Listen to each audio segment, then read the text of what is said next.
पूरे हिंदुस्तान को कलमा पढ़वा दूंगा, कलमा। एक सेकंड, कलमा पढ़। एक आदमी मिला वो भी गूंगा। ये क्या है? भोले गिरजापति हूँ तुम्हारी शरण हो, भोले गिरजापति। जय श्री राम, हर हर महादेव। कैसे हैं दोस्तों? आशा करती हूँ आप सब अच्छे ही होंगे। अगर चैनल पर नए आए हैं तो चैनल को सब्सक्राइब कर लीजिए, वीडियो को लाइक शेयर कीजिएगा, कमेंट बॉक्स में जय श्री राम का नारा लगाना ना भूलें। वीडियो में अंत तक बने रहिएगा दोस्तों।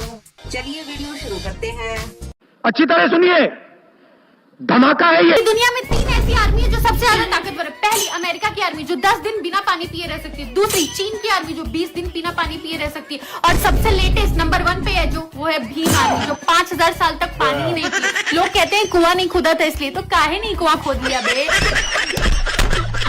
मैं सोच ही रहा था कि मौलाना अपनी 7 पीढ़ियों के नाम क्यों नहीं बताते हैं, और इतनी ही देर में मेरे सामने ये वीडियो आ गया, फिर सब कुछ समझ में आ गया। आप भी समझिए दोस्तों, समझिए। मेरा बेटा सलमान, मेरा नाम जाकिर त्यागी, मेरे बाप का नाम नजमुद्दीन त्यागी, मेरे दादा का नाम निजामुद्दीन त्यागी, उसके दादा का नाम रसुल्ला त्यागी, उसके दादा का नाम रहमत त्यागी, उसके दादा का नाम रामपाल त्यागी।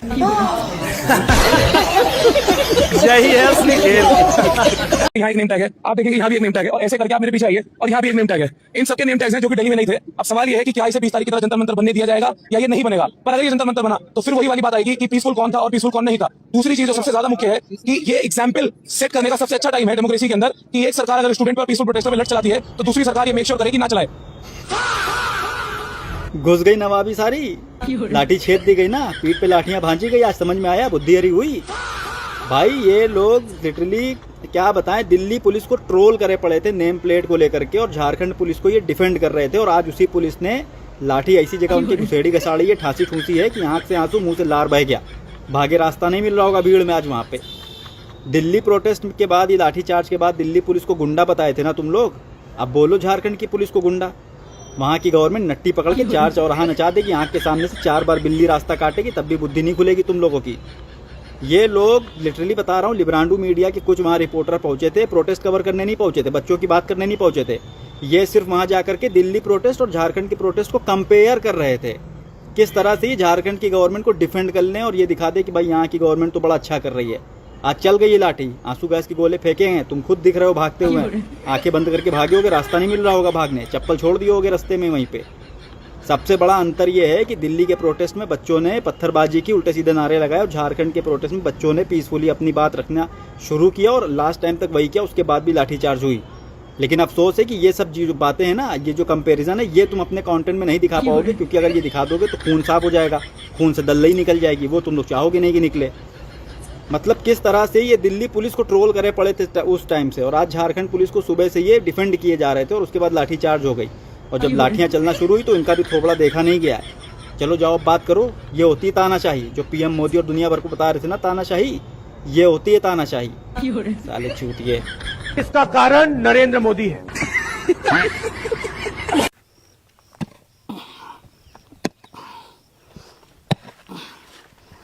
अब्दुल, हाँ जगत ताड़ू, ये क्या कर रहा है? कुछ भी कर रहे भाई, तुमसे क्या मतलब है? टोक दिया हमको। कोई भी काम करने कर लगते हैं और टोकने पहले आ जाते हो। वे कर क्या रहा है? तुमको पता नहीं क्या काम है हमारा? क्या काम है? इस मुल्क को खोखला कर रहे हैं, गड्ढा खोद रहे हैं। क्या बोल रहा है? गलत मत समझो, हम गड्ढा खोद रहे हैं जोगेट ताड़ू, क्योंकि तुम किसी से कहोगे तो नहीं? नहीं कहूंगा, बता। हमारे अंडरग्राउंड होने का टाइम आ लिया, हम इसमें अंडरग्राउंड होंगे। अंडरग्राउंड होगा? हाँ। क्यों? अरे जोगेट ताड़ू, मोदी साहब की वजह से होना पड़ रहा है हमको। मोदी साहब की वजह से? हाँ। तुमको पता है मोदी साहब ने क्या किया? क्या किया? अब मोदी साहब, जैसे हम मोदी साहब से वो मांगते थे ना इस्तीफा, हाँ, तो मोदी साहब ने कहा कि तुझे मैं मंगवाता हूँ इस्तीफा। मोदी साहब ने जोगी बाबा को दिल्ली बुला लिया, और जोगी ताड़ू और जोगी बाबा को दिल्ली बुला के उनसे हमारी चुगली करी है कि मेरे पर नहीं रुक पा रही है ये अब्दुल गद्दार, और जोगी बाबा तुम संभालो इसको। अब जोगी बाबा मत दिल्ली पे लौट के आएंगे जोगेट्टाड़ू तो हमको ढूंढेंगे और पकड़ पकड़ के, हमको पता है हमारी काली चीज लाल कर जाएगी जोगेट्टाड़ू, इसलिए हम अंडरग्राउंड हो रहे हैं अब। अंडरग्राउंड हो रहा है? हाँ हो जा अंडरग्राउंड। बाबा का बुलडोजर का पंजा सबसे पहले यहीं चलेगा। हो जा, जल्दी हो जा। तुमको कुछ पता तो है नहीं, अब पंजा कैसे चलेगा? पूरे मुल्क में पंजा तो चल ही नहीं पा रहा। पंजा दोस्तों तुम बताओ, पूरे मुल्क में पंजा कहीं चल पा रहा है? तुम बताओ। पंजा चल पा रहा है नहीं, और तुम कह रहे पंजा चलेगा। अरे पंजा चलाने के चक्कर में तो पप्पू बूढ़ा हो लिया, फिर भी पंजा नहीं चल पा रहा। मोदी साहब ये कैसे अंधभक्त हैं आपके, और तुरंत की तुरंत ऐसे अंधभक्तों को अपनी पार्टी पे निकालो, और नहीं निकाले मोदी साहब तो फिर 2 इस्तीफा। तो यादव जी क्या लगता है किसी सरकार? अखिलेश सरकार। Very good.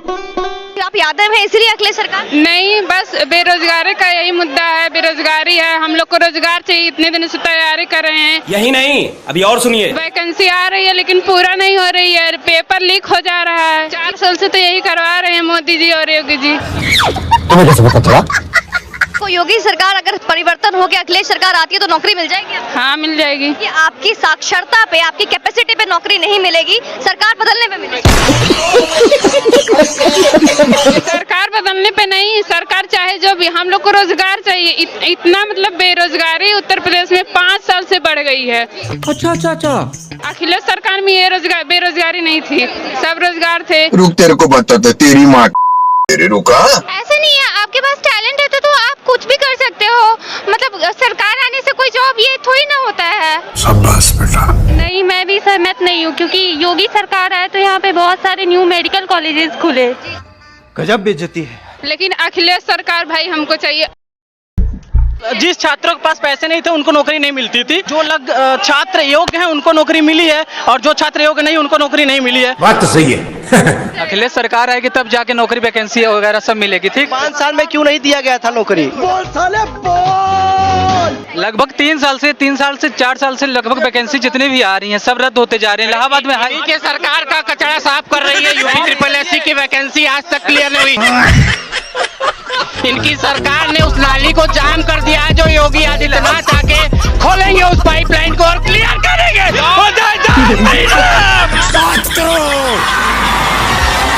राहुल जी की फेवरेट प्रवक्ताएं, मतलब कम से कम वो तो ऐसा सोचती ही हैं, सुश्री सुप्रिया श्रीनेत जी ने सरकार पर नारी वंदन को लेकर के कटाक्ष किया। उन्होंने पोस्ट में लिखा कि क्या कमाल का नारी शक्ति वंदन अभिनंदन हो रहा है। श्रद्धा सिंह जंतर मंतर प्रोटेस्ट में शामिल हुई थी, तब से ट्रोल्स उनके वीडियो के नीचे 200-300 के रेट लगा रहे हैं। मोदी जी, यह कल्चरल शॉक है। बेटियों के रेट लगाने वाले आपके लोग। यहाँ 2 बातें। पहली यह कि औरत होकर आपने एक हिंदू स्त्री कंगना रनौत पर, जो कि फिल्म कलाकार हैं और 4 नेशनल अवार्ड लेकर संसद में पहुंची हैं, उनको आपने स्वयं के औरत होने का अर्थ दिखाते हुए पूछा कि क्या भाव चल रहा है मंडी में, कोई बताएगा?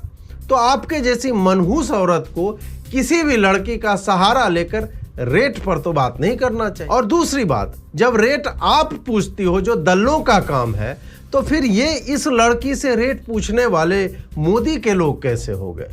आप तो दलालों के साथ ही समय व्यतीत करती होंगी, जैसा कि आपके पोस्ट में दिख रहा है।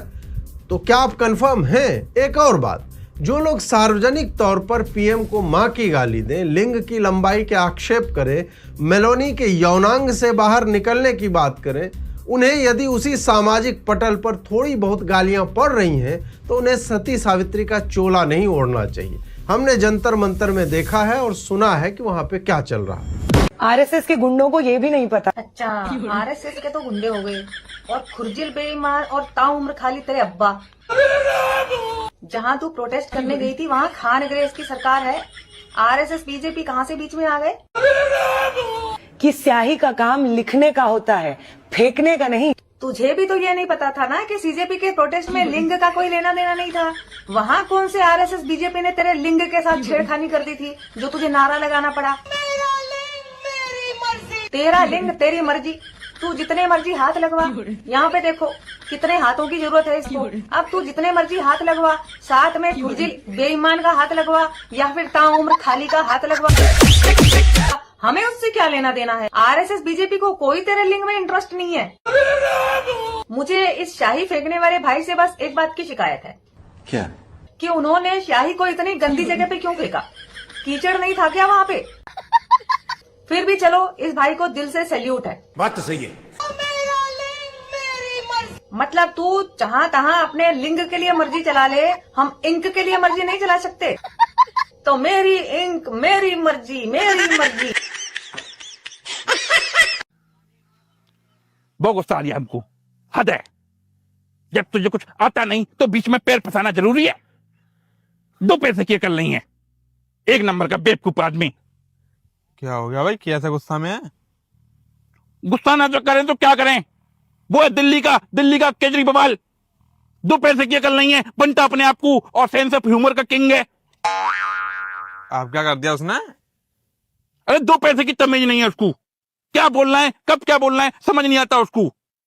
देखो, उसने मोदी साहब की और मोदी साहब को ऐसे बेइज्जती करने के लिए और एक वीडियो बनाई। हाँ। और सोच रहा था कि उसका सेंस ऑफ ह्यूमर बहुत जोर का है। और देखो क्या वीडियो बनाई, देखो तुम। हमारे देश में E20 कैसे लागू किया जा रहा है, इसको मैं आज आपको एक चुटकुले से सुनाता हूँ। एक बार 3 देशों की पुलिस की कंपटीशन हुई। ट्रंप ने अपनी पुलिस भेजी, पुतिन ने अपनी पुलिस भेजी, मोदी जी ने अपनी पुलिस भेजी। जंगल में एक शेर को छोड़ दिया गया और पहले ट्रंप की पुलिस को कहा गया भाई इसको ढूंढ के लाओ। ट्रंप की पुलिस 24 घंटे में ढूंढ के ले आई। फिर पुतिन की पुलिस को भेजा गया, वो 1 घंटे में ढूंढ के ले आई। फिर मोदी जी की पुलिस को भेजा गया, 1 दिन बीत गया, 2 दिन बीत गया, 3 दिन बीत गया, पुलिस ही नहीं आए वापस। तो सब लोग अंदर ढूंढने गए जंगल में, भाई कहाँ गई इनकी पुलिस। तो देखा कि मोदी जी की पुलिस एक कुत्ते को पकड़ के खड़ी है और उसे पीट रही है बुरी तरह से और बोल रही है बोल मैं शेर हूं, बोल मैं शेर हूं, बोल मैं शेर हूं। देख लो तुम, अब ऐसी वीडियो बना रहा है। अबे तुम लोगों को तो खुश होना चाहिए, तुम्हारे सपोर्ट में वीडियो बना रहा है। अरे तुमने वीडियो ठीक से देखी नहीं। अगला कह रहा है कि भारत मुल्क में, इसके कहने का मतलब क्या हुआ कि भारत मुल्क में और मोदी जी के शासनकाल में और कुत्ते भी शेर बन रहे हैं। मतलब ये इनडायरेक्टली हमारी के पप्पू जी की अपनी खुद की बेइज्जती करवा रही है। हम शेर बनने की कोशिश कर रहे हैं, जंतर मंतर जा रहे हैं, प्रधानमंत्री के घर पर धरना पड़ना देने की कोशिश कर रहे हैं। ये हमको कह रहा है कि हम कुत्ते हैं। 2 पैसे की तमीज नहीं है केजरीवाल तुझ में। बनेगा सेंस ऑफ ह्यूमर का किंग, मारेंगे। ये किसी पद पे होता ना केजरीवाल, इससे इस्तीफा मांग लेते। मोदी साहब इसको तुरंत तिहाड़ भेजो और नहीं तो फिर 2 इस्तीफा। तो दोस्तों कैसा लगा वीडियो को लाइक शेयर कीजिएगा। आप देखिए यह वीडियो का लास्ट पार्ट। हम कल फिर मिलते हैं एक और नए वीडियो में। तब तक के लिए जय श्री राम, हर हर महादेव, जय हिंदू राष्ट्र, वंदे मातरम। अभिजीत दीपके कहता है कि मुझे बवासीर है। आज अभिजीत दीपके को अकेले बवासीर हुआ, लेकिन सौरभ दास, नेहा बोहरा से लेकर के विजेता दहिया जैसे लोग कहाँ हैं? पता नहीं। सोनम वांगचुक जो अपने आप को स्वघोषित साइंटिस्ट कहता है, वो यहाँ तो भूख हड़ताल पे बैठ गया, लेकिन झारखंड वाले स्टूडेंट के लिए क्यों नहीं है?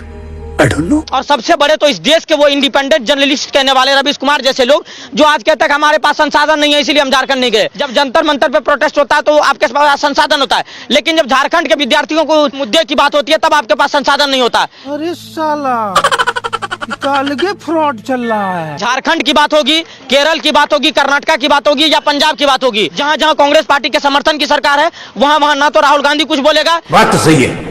झारखंड के प्रोटेस्ट में और जंतर मंतर के प्रोटेस्ट में ये साफ है कि वो स्टूडेंट के एक्चुअल जो मुद्दा था उस पे प्रोटेस्ट हो रहा है और ये प्रायोजित और संयोजित प्रोटेस्ट हो रहा था। और सारे लोगों के तहत जुनैद नाम का बीमारी भी वहां पर आया जो भंडारा करवाने का काम करा और जब हिसाब मांगने लगा तो वो भाग के चले गया।